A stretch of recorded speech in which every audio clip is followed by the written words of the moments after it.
Mais uma vez, estou aqui nesta manhã para trazer uma palavra especial de Deus para o seu coração.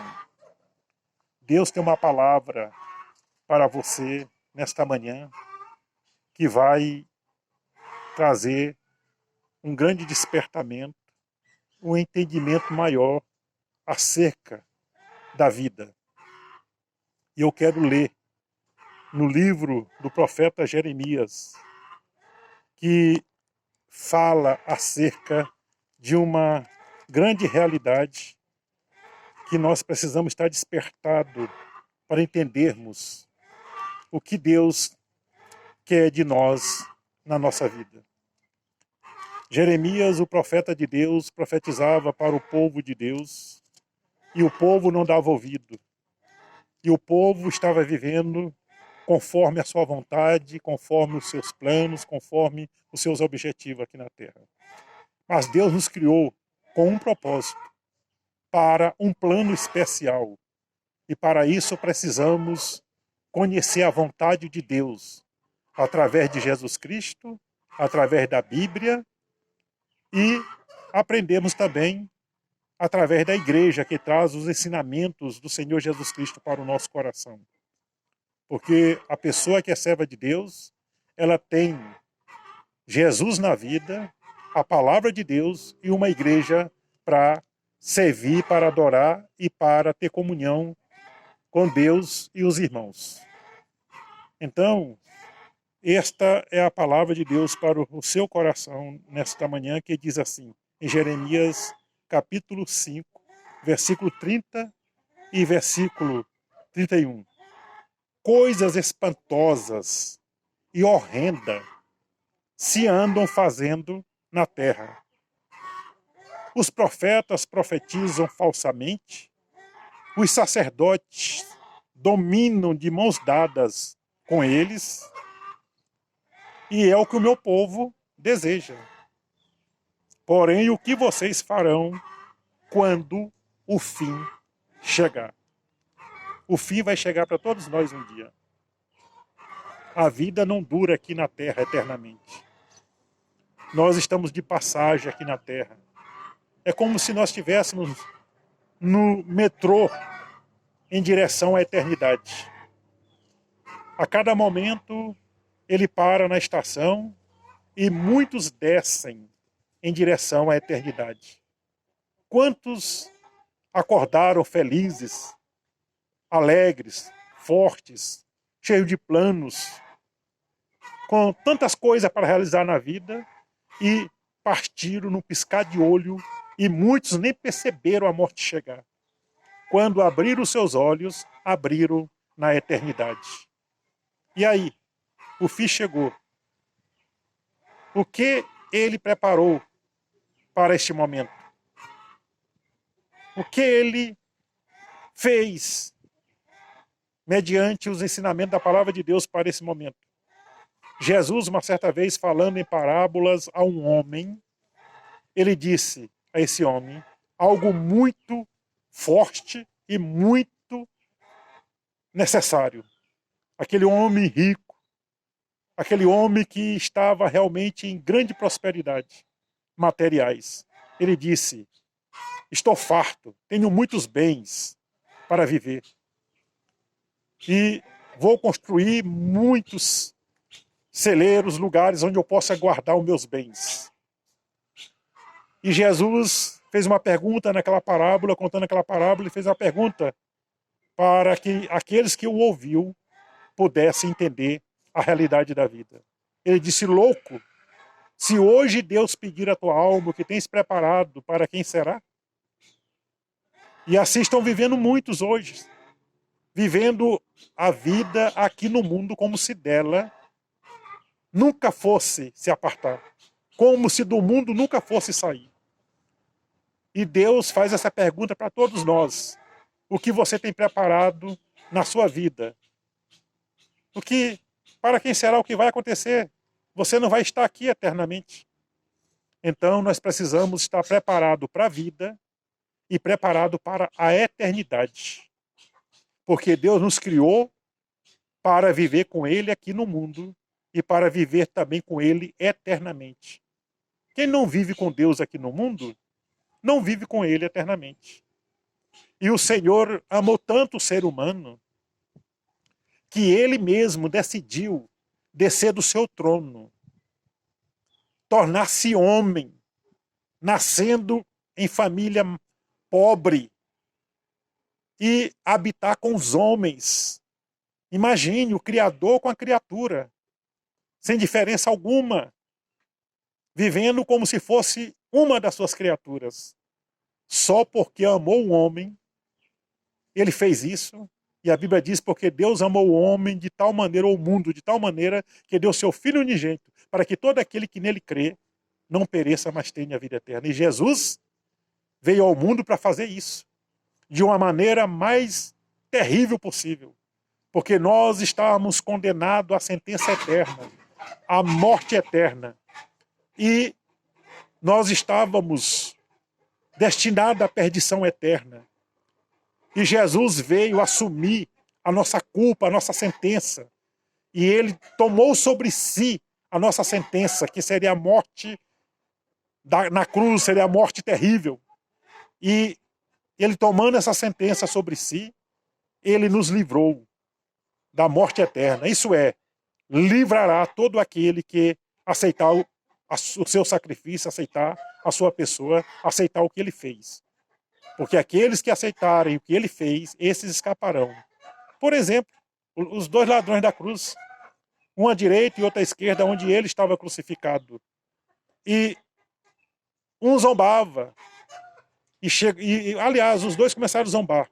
Mas chegou um momento que um deles caiu em si e disse: Senhor, nós estamos aqui porque merecemos, mas tu nada fizeste para merecer. Lembra-te de mim quando entrares no teu reino. E Jesus disse: hoje estarás comigo no paraíso.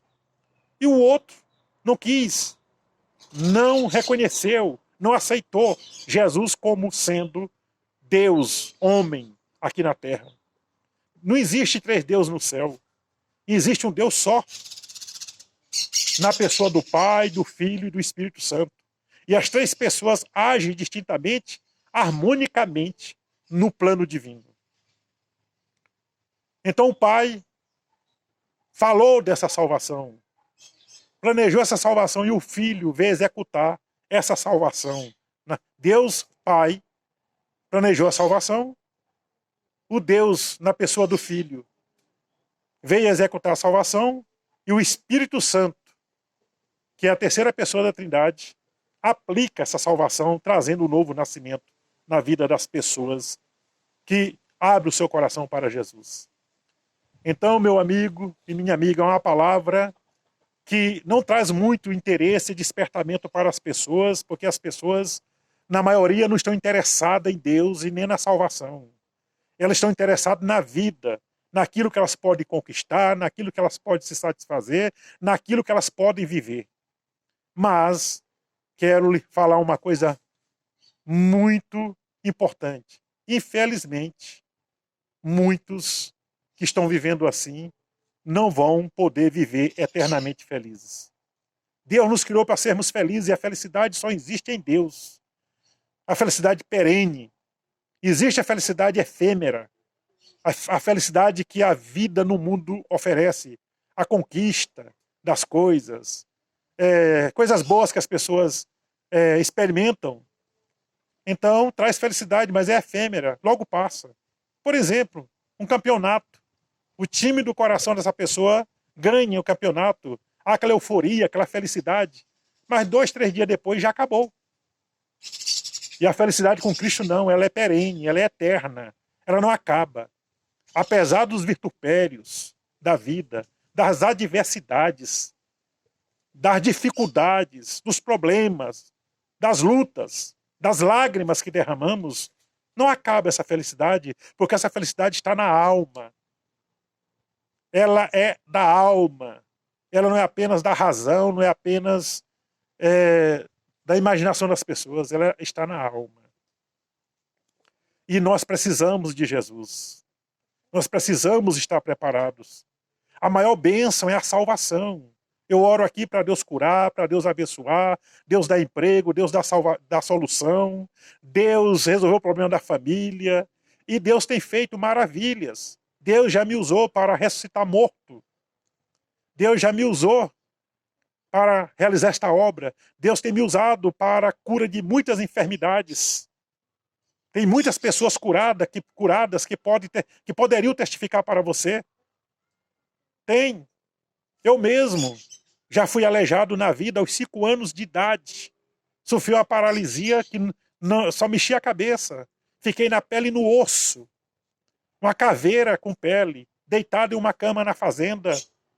Não havia médico para nós, porque vivíamos numa região muito difícil, realmente que não tinha acesso fácil às cidades que eram distantes. Nunca tomei assim remédio de farmácia para a minha enfermidade, porque não existia farmácia, não existia remédio de farmácia, eram remédios que a minha mãezinha fazia para mim tomar, que ela conhecia das ervas do mato. E não mexia um dedo. Passei 1 ano paralítico. E eu vim ter entendimento disso depois de adulto, porque os meus pais não me contavam, eu tinha como um sonho. Mas quando me converti a Deus, me converti em casa, dentro do apartamento que eu morava. E passou um filme na minha cabeça naquela noite. Jesus permitiu eu assistir esse filme no telão da minha mente. E eu vi tudo que tinha acontecido comigo. Muitos irmãos meus também não sabem porque não sabiam. E alguns nem sabem porque eu não conversei com todos a respeito desse assunto. Mas eu vi o que aconteceu comigo aos 5 anos de idade. E o Senhor Jesus falou auditivamente naquele apartamento. Eu ouvi a voz do Senhor, né, dentro daquele apartamento, dizendo que Ele me escolheu para a salvação, para que eu pudesse levar esse evangelho às pessoas que precisavam de salvação, como eu estava precisando. Eu não ligava para Deus, eu vivia a minha vida independentemente de Deus, não gostava nem de religião. Eu vivia a minha vida normal, como qualquer outro ser humano. Mas a minha alma era vazia, a minha alma era triste, a minha alma tinha certos momentos de grandes tristezas e preocupações. Eu perguntava o que eu estou fazendo aqui, qual é a razão da minha existência, para onde eu vou após morrer, qual é a realidade da vida, qual é o propósito da vida. Mas Jesus se manifestou a mim naquele apartamento, que eu não vou contar agora, de uma maneira maravilhosa. Eu estava sozinho no apartamento, e essa é a razão de eu estar aqui hoje falando com você. E naquele dia Deus passou esse filme da minha enfermidade. E o Senhor me disse: tu adoeceste para a morte, mas eu te escolhi do ventre da tua mãe. Tu és meu, eu te sarei, eu te curei, eu te restaurei, porque tu ias morrer. Mas eu sou o médico dos médicos e eu te curei, para que você seja o instrumento nas minhas mãos, para que vidas possam se chegar a mim. Por isso eu estou te salvando hoje, para você ir e salvar e levar salvação às pessoas. Por isso que eu abri esse canal aqui no YouTube. Não abri esse canal para ser bem quisto, bem visto, bem comentado, não. É bom ouvir os comentários de cada um de vocês, porque eu oro por cada pessoa que comenta, mas eu abri esse canal aqui para falar de Jesus. E a minha prioridade aqui não é falar de cura, não é falar de solução material, não é falar de prosperidade materiais, que muitos estão pregando, é uma prosperidade falsa. A prosperidade de Deus começa no espírito, começa de dentro para fora. Deus supre-nos materialmente, mas primeiro Ele quer nos suprir espiritualmente. Buscar em primeiro lugar o reino de Deus e as demais coisas serão acrescentadas. Então é isso que diz a palavra do Senhor.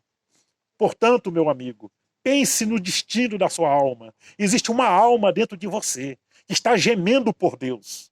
Você tenta alimentar ela com as coisas deste mundo, desta vida, com as coisas efêmeras, com as coisas passageiras. Mas não, a nossa alma precisa ser alimentada pelo pão da vida. E Jesus diz: eu sou o pão da vida. Aquele que comer deste pão não terá fome. Portanto, a alma quer comer do pão verdadeiro. Portanto, pense Pense no destino da sua alma. Jesus falou de 2 lugares na eternidade, só existe 2. Jesus foi bem claro, ele disse só existe céu e inferno. O restante é invenção do homem, é invenção das religiões, é invenção dos homens. Não existe lugar intermediário, não existe outra maneira de realmente a pessoa consertar a sua vida e se achegar a Deus ou aperfeiçoar a sua vida. A única maneira é através de Jesus Cristo. Na palavra de Deus diz lá na epístola aos Hebreus, ordenado está o homem a morrer uma só vez, e depois disso ir a juízo. Então não existe volta a este mundo, não existe chance na eternidade. Morreu, selou o destino eterno. O destino eterno é selado na nossa partida dessa vida para a eternidade. E você tem uma alma eterna. Se ela estiver com Deus, se sua vida tiver com um novo nome escrito na glória, como eu preguei em outras mensagens, se você ama Jesus de todo o coração e serve a Ele com toda a dedicação, se você renunciou à vida velha pela nova vida em Cristo, se você vive no mundo não para si, mas vive para Deus, então você está garantido. A Bíblia diz que nenhuma condenação há para aquele que está em Cristo Jesus. Cristo em vós, a esperança da glória. Mas para aqueles que estão vivendo a incerteza, a insegurança, que estão vivendo nesta vida, neste mundo, para si mesmo, para a sua própria vontade, esses, infelizmente, se não acordarem a tempo, infelizmente o destino é a perdição eterna. Meu amigo, minha alma chora, minha alma geme por você. O meu objetivo aqui é levar você a entender, é levar você a ver o propósito da vida, o que Deus quer de você. Deus tem algo tremendo com você. Além de Deus querer te levar para a eternidade, Ele tem muitas coisas boas para você aqui na terra. Porque aqueles que servem a Deus são supridos por Deus. No livro dos Salmos, capítulo 25, capítulo 37, versículo 25, ou verso 25, que é mais correto falar verso dos Salmos, 25, diz assim: nunca vi um justo necessitado, nem sua família mendigar o pão. O crente verdadeiro não mendiga o pão, não vive padecendo. O Senhor cuida. Aquele que é crente verdadeiro, o Senhor cuida. De um jeito ou de outro, Deus providencia a necessidade dele. Deus supre a necessidade dele. Porque Deus cuida dos seus filhos. Não existe filho de Deus padecendo, sofrendo sem solução. Não. Nós passamos por dificuldades, nós realmente choramos, passamos por tribulações. E Jesus falou: no mundo tereis aflições, mas tenha bom ânimo, porque eu venci o mundo. Então, Jesus já venceu por nós. Por isso que nós vencemos qualquer situação difícil.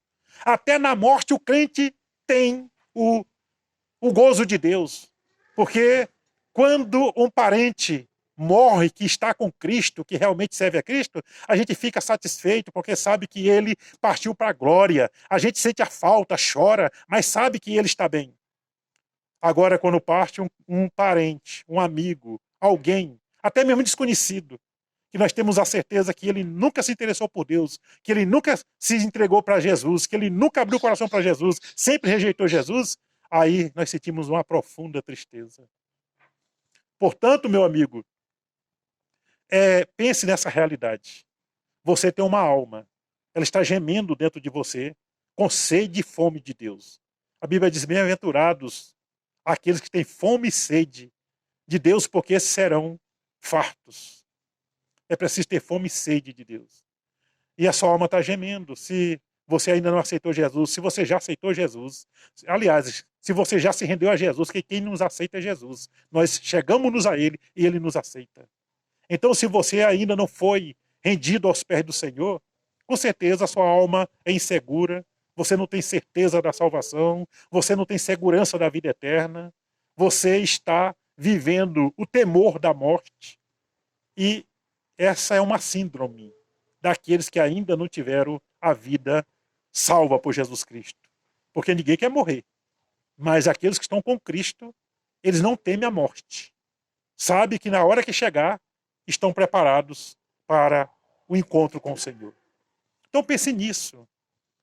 Acima da sua necessidade, acima do seu prazer, acima da sua vontade, precisa estar a vontade de Deus. Precisa estar o prazer em Deus. Precisa estar o amor em Deus. A Bíblia diz que aqueles que amam o mundo não amam a Deus. Então, ame o Senhor, ame Jesus. O que nos salva é o amor de Deus. E o que nos leva a servir a Deus e andar com Deus é o nosso amor a Ele. Não é religião, não é placa denominacional. Porque Jesus vem buscar os salvos. Ele não vem buscar uma placa denominacional, uma religião, não. Deus não mandou religião para o homem, Deus mandou salvação. Essa salvação chama-se Jesus Cristo. Ele é o Deus que se fez carne. Morreu a nossa morte para que vivamos a sua vida. Ele se entregou na cruz. A morte não teve poder sobre ele até o momento que ele autorizou. Ele disse lá na cruz, quando estava crucificado, está tudo consumado. E então ele rendeu o seu espírito e a morte chegou. Mas a morte chegou só por 3 dias, porque Deus tem poder sobre a morte. E ao 3º dia, Jesus ressuscitou. Está vivo. Anda conosco todos os dias, pela fé. A Bíblia diz que o Senhor falou em Mateus 28. Fala lá, versículo 20, diz, 19 e 20. Está lá escrito. Eis que estou convosco todos os dias, até o fim do mundo. Portanto, Jesus está conosco. Ele está comigo aqui. Em espírito, eu creio, eu sei, eu sinto. Quando eu prego aqui para você, eu sinto a presença do Senhor. Eu sinto uns momentos assim, gostosos no momento da pregação. Não dá vontade de parar, mas vou ter que parar. Porque o tempo é precioso. Eu não posso cansar você. Mas eu deixo essa palavra para você, meu amigo, minha amiga. Pense na sua alma. Preencha o vazio da sua alma. Seja feliz de verdade. Seja um vencedor. A Bíblia diz que quem está em Cristo não é só vencedor. A Bíblia diz que nós somos mais do que vencedores em Cristo Jesus. Meu querido amigo, você que me ouve agora, pense nessa verdade. Você não é eterno. Por mais poderoso que você seja aqui na terra, por maior autoridade que você seja, não importa se você é juiz, se você é presidente, se você é senador, deputado, se você é um advogado famoso, não importa se você é um médico famoso, não importa se você é uma secretária sem nome e sem prestígio pela sociedade, não importa. A alma é igual para Deus. Não existe alma mais valiosa. As almas são iguais para Deus. Não importa a posição social. Mas eu quero dizer a você